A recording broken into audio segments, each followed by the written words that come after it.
This is the Global Podcast Network, where executives and professionals connect, share, and inspire. Stay tuned for the conversations that drive success.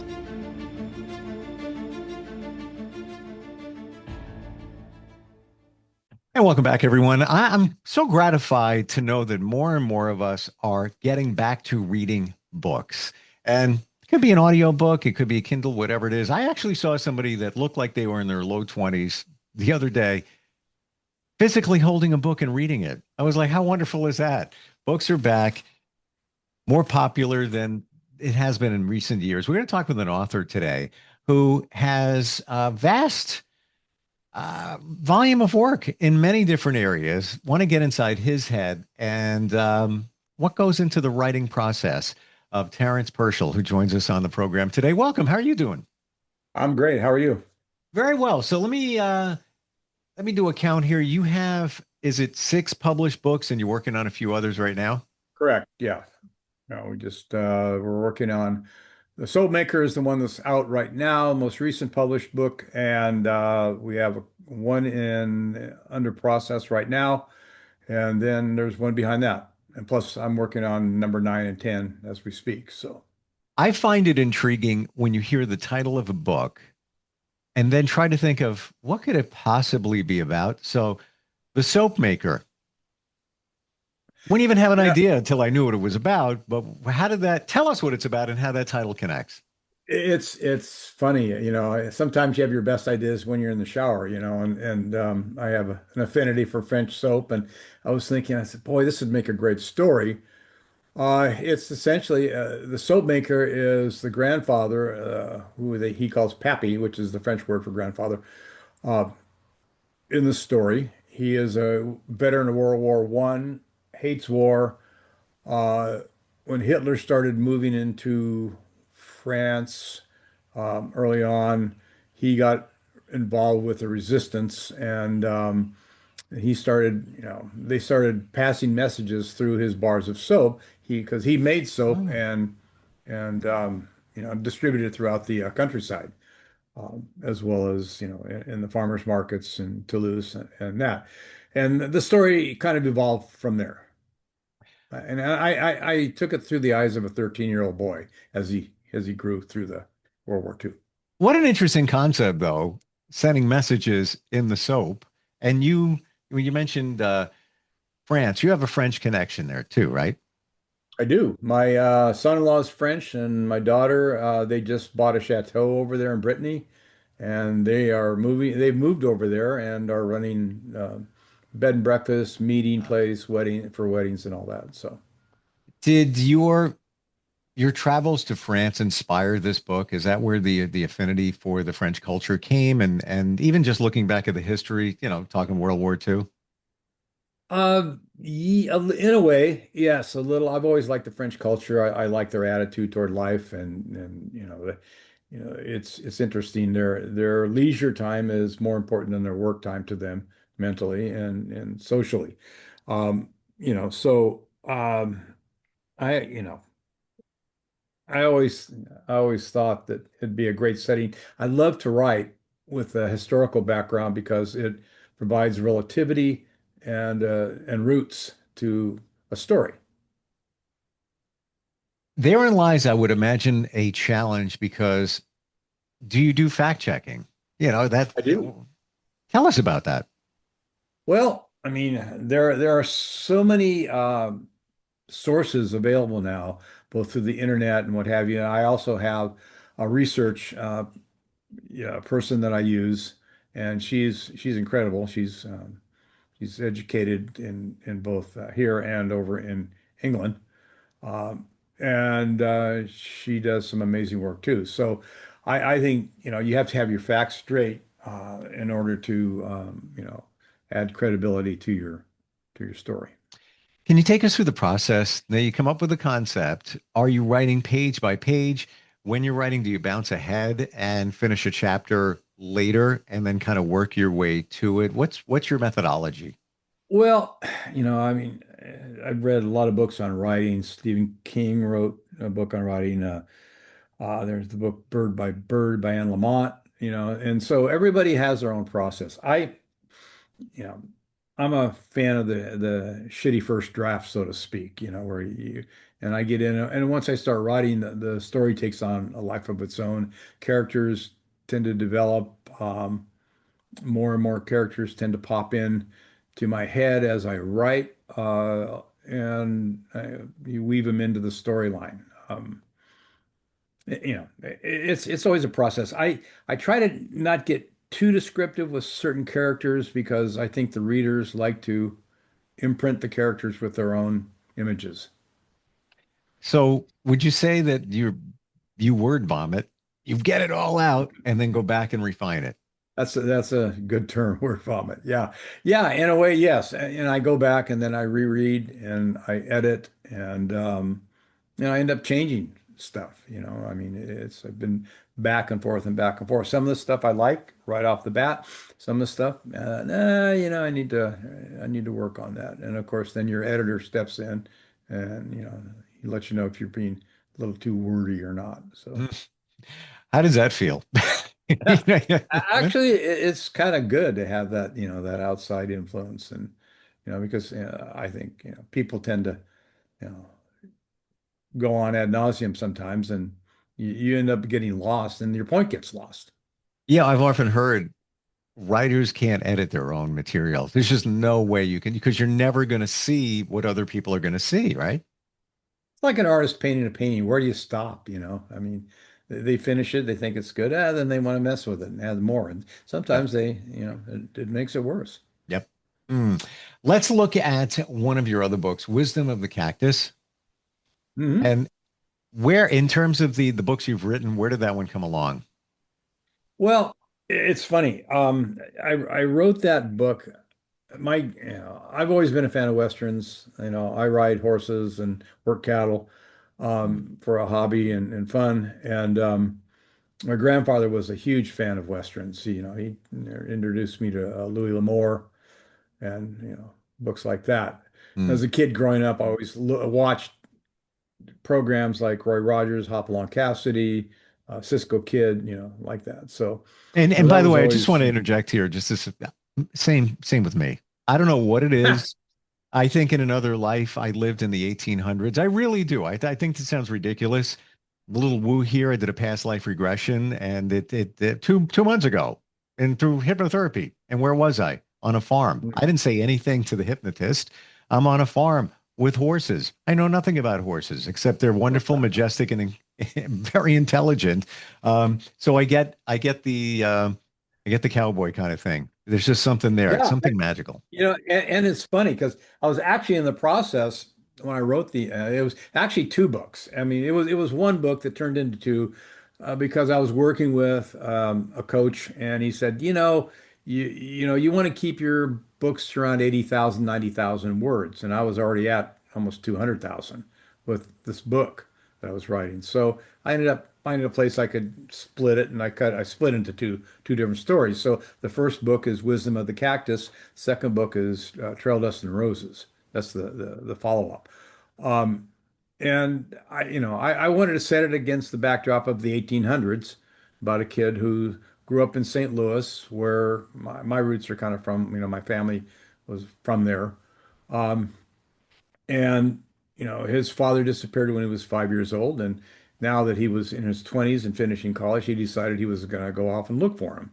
So the Mm. story just kind of took on a life from its own, and he followed. His father was a surveyor for the railroad, so he followed him to New Mexico, and supposedly he was buried in a landslide in New Mexico, but the railroad never looked for him, so he there was no proof of death.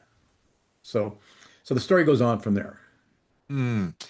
When when you write, Terrence, are you one of the characters in every book? Or if not the character, there's a lot of you in at least one of them, or is it spread out to the others? I think every author includes a part of themselves in the characters of the books, and I know I've read a lot of different authors. I mean, I've got some favorites, and you tend to sense. One of my favorites is James Lee Burke, and if you're familiar with him, he's an incredible writer. Uh, and he is one of his characters is Dave Robichaux, who's a alcoholic, ex-alcoholic, or dry alcoholic sheriff in Iberia Parish in New Orleans. And yeah, you sense that, there's a lot of Burke in him. And I think there's some of me in a lot of my characters. I mean, a lot of the stuff I write comes from past experience, and I'm sure I put those on my characters. And people along the way in your life, do they show up in your books in some form? They do. Names are changed to protect the guilty. Sure. But yeah, they do for sure. Hmm. What is there a favorite book, or are these all like children where you can't pick a favorite? Hmm. They're all different. I mean, first book I wrote was called Feet of the Nevis. It was the first book of a trilogy about a group of people that settled in the central coast of California, like yeah, way before the advent, of Christ or anything else. I mean, they were like pioneers, but they came from another planet that was dying, and they recolonized, and they were part of a group that came out. And so the story went from that to there were two phases, and then the final book in it was an origin story. So that was more or less a fantasy, and then I moved on, and I think I wrote The Soap Maker, The Treasure of Joaquin, uh, a book, The Lookout, which is about a guy that does fire lookout in the San Lucia Mountains, and gets involved with pot growers and the Mexican mafia and what have you. So they're all a little different. I mean, they're all varied subjects, I It, guess. like seriously, I mean, the one so I almost sound well, the first book or series sounds like sci-fi, It where was, yeah, it yeah, was, but yeah, radically different than cowboys in the 1800s. You right, know? yeah. I just have a lot of stories bouncing around in my head that needed to get out, I guess. So, Well, yeah. that being said, do you make it up as you go along, or you kind of do an outline and have it defined, fairly solidly? Of course, there's going to be little changes here and there, or is it kind of a free for all? Well, it's funny. It's the evolution of art and everybody. I think that you change a little bit as you evolve, and now I do a little more outlining. It's important for me to to get my characters straight, and so I will outline my characters and a little bit of background on them, and then work from that. But for the most part, the stories are pretty much preformed in some ways, and then, like I said, they tend to take on a life of their own. It's funny as you write. I can start writing, and I'll look up, and it's 3 hours later, and I realize, wow, I had no idea it was 3 hours later, because you get so involved in the storyline and the characters. Do you find there times where 3 hours could go by and you've written a lot, or 3 hours could go by and got a quarter of a page, if that? Does that Uh, happen? Knock on wood. I haven't had a lot of writer's block, so the stuff tends to flow. Hmm. So, uh, yeah, I mean, what I do find sometimes that, as I'm writing, and when I go back, I realize, wow, I've got a 30-page chapter, and I need to, edit that and change that because, with attention spans and what have you, you need to create, these breaks. Have you, and by the way, back in the day, I almost became a syndicated cartoonist. And Really? yeah, and that's where there's a lot of this is coming from because a lot of the characters are based on people I knew or teachers I had. But I look back, and we're talking like 40 something years. I look back and I look at it and I'm like, dude, where'd you come up with that? Man, you're actually better than you thought you were when as I All look these back. seeds, it's funny how all these seeds are planted in your head. And it's funny you say that. My dad was a kind of a cartoonist, and Wow. as a hobby, and he did greeting cards and what have you. And he was really good. He should have pursued it. He never did.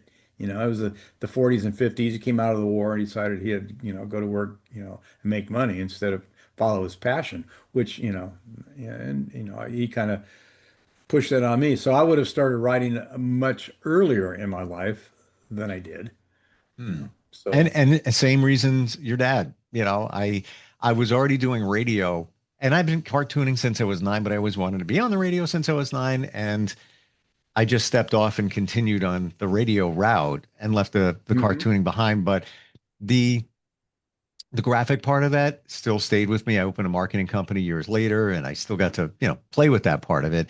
Um, Tell me your journey. Where did this all start? When you were in school, high school, junior high, did you You have know, this, book affinity? yeah, I did. I read. I mean, as a kid, I read every Hardy Boy book, every Tom Swift book, and everything else, like, kind of adventure books I could get my hands on. I mean, that was kind of an escape for me, and it was fun, and I really enjoyed it. Um, and then, I got into school in high school, and it was funny. We were the first graduating class of our high school. It was a brand new so we were in there. We were upperclassmen as sophomores. So we were, a little wild and cocky. We weren't, you know, they didn't really produce they produced a lot of smart kids, but they didn't produce a whole crop of scholars, let me say, because we were all having too much fun. But I had two English teachers. My junior and senior English teachers were very influential. And I mean, I'll never forget my junior English teacher, who was probably in her 50s at the time, this short, fiery little woman that said, if you're going to write and you're going to talk about a truck driver and he curses, he better curse the way truck drivers curse. You don't make stuff up. In other Mm. words, the message was, write realistically, if you're going to write. And then my senior teacher was really into literature. Mm. She was a fresh graduate out of Berkeley, and she she made us read Death of a Salesman, which most people just don't go and pick up Death of a Salesman because it's Well, kind of I remember, who's that by again? oh God, I forget. I mean, It'll it's come been to so us, long. but But as yeah, soon as you say the title, I'm like, ah, and it's a yeah. depressing book. Here's a guy Right. who's kind of a loser, alcoholic. I mean, he's but she made it so interesting and it's so relative, and it really drove home the point of relativity, in Mm. writing, how you have to stick close to it. So that was kind of part of my journey. Then, I went to college and I was a media major. I was really into movies. I wanted to make movies. And unfortunately, I was at a college that didn't have a real cohesive media program, but I always did well in writing. All my writing class, I excelled in. And I had a friend of mine, a very close friend who was same major, and he ended up going on into the media business and ended up producing Mary Hartman, and worked for Warner Brothers and produced some shows there. And our paths kind of varied, and I graduated, got married right out of college, and thought, yep, got to make a living. So all my writing was basically confined to, hobby stuff. And then I really started my writing journey when I started backing off my, current occupation, and in my 60s, early 60s. And Wow. you Well, know, testament, it's never too late, no, and especially in our society now. I mean, like, 60 is the new 40 and then some, as you go on. And same thing as, age is up. It just yeah. clicked in my head. In 10th grade, Mr. Brennan, English class, Death of a Salesman, Arthur Miller. Martha Miller, yes, of Yeah. course. Yeah. Yeah. No, and to me it's interesting how subjects have evolved. I mean, I think of Steinbeck and Hemingway, and they wrote manly adventures type books. I mean, now, when I was kind of I was writing uh inquiry, letters to agents and litter agents and what have you. Um, they all got back to me. They weren't interested in the subject matter. They weren't interested in that. They wanted, a sapphic love story or some kind of, you know, more modern themed, angst driven type of, stories. And I thought, to me, you need to have a balance and a broad spectrum. And so it's interesting, and like I was reading, I read a lot of background on James Lee Burke, and it took him 2 years. He went personally to every literary agent in New York he could find, and they all booted him out of the door. And it was just persistence that got him published. And boy, from there on, I mean, his stuff is, it's like it's prose. It's incredible. So you never know, you know. Yeah, and why not? At the very least, to express what you have inside and the ideas you have in your head, you could journal it, but why not share it with others in a book? Um, Hemingway, I did a deep dive on him like 6 months, a year ago. I don't know what it was. I heard a couple of things here and there, and just started looking at his life, and he was a little accident prone, I learned. He had a lot going on there. But a lot of adventure in his life, and maybe that's why it translated to his books. I don't know. Um, Chili. Chili still around? Chili? Chili? Horse? Yeah, my horse. Yeah, Yeah, yeah, absolutely. yeah. I'm looking at her right now. She's out in the lawn, the pasture. So yeah. Fantastic. Yeah. Um, you get it. I recently got it. I traveled to the Dominican Republic, just rest, relaxation, reading by myself, just needed some time. And then the field next to me was a horse and shouldn't be there. Part of, they take the horse on tours, and he was one of the extra ones. Hmm. Just tied up all day long. I would go over there and feed him. I would, give him water. Some days, like he would get his line tied up in some rebarb and couldn't even like move. I would go over there and just untie him, and Good for you. Yeah. staring in his eyes, I felt such a connection. And I've often heard that horses are just incredibly intelligent, smart, intuitive. I think I got it. And I think that's why you get it. Yeah, I've always been around horses, growing up. I mean, I worked on a ranch in Sonora during this, my summers in high school, and um, I've always, ridden. I rode in junior rodeos and when I was a kid, when I can fall off some, and not break anything. Um, Mm. and I actually my horse's registered name is Very Smart and Lucky, and she's both. So Ha. she is. I mean, I can set my watch on her when it's at 4 o'clock and when it's dinner time. She shows up like, okay, Wow.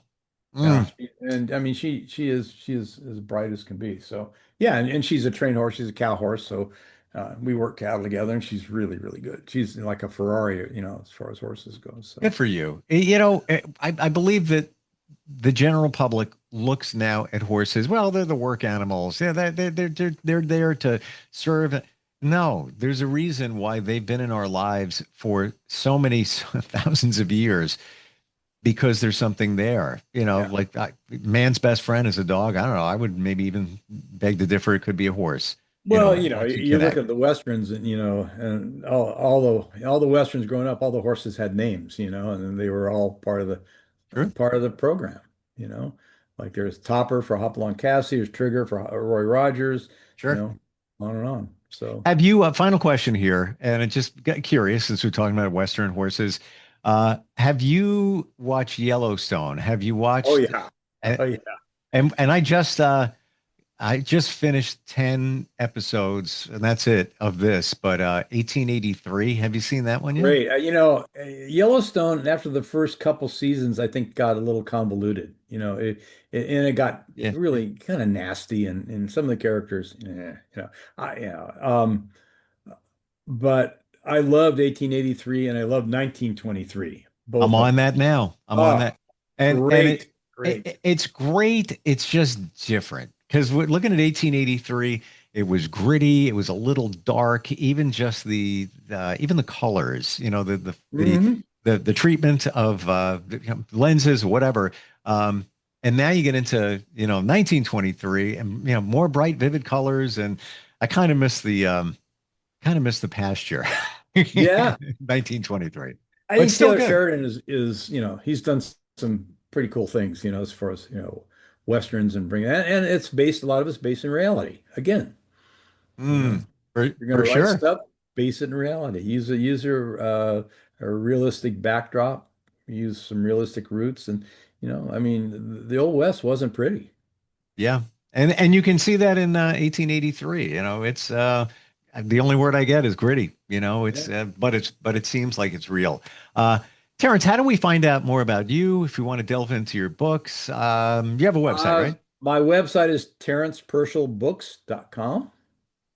I work through Evolved Publishing, so they have a great website, and all my books are on Amazon and Barnes Noble and BookBub, so they're easily bought there. So yeah, I love it. I think reading is you're talking when we started, about reading and how it's evolved. I think of the demise of newspapers and how everybody got up in the morning, used to read newspapers, and now, you know, they're 5 pages, Yeah. instead of big old thick. Yeah. Yeah, Um, you know what? Yeah, to your point, it's a quick read now, but some of us want to go a little bit deeper, and get it's almost an intimate situation when you're reading a book. It's you, the book, the characters, and you become part of it as the reader. Uh, True. Terrence, Very great personal. talking with you today. Love your passion, love your style. We both love Westerns, and Yeah. wonderful talking with you. Thanks for being here today. You too. Thanks, Steve. Appreciate it. Same here. Okay. This is the Global Podcast Network, where executives and professionals connect, share, and inspire. Stay tuned for the conversations that drive success.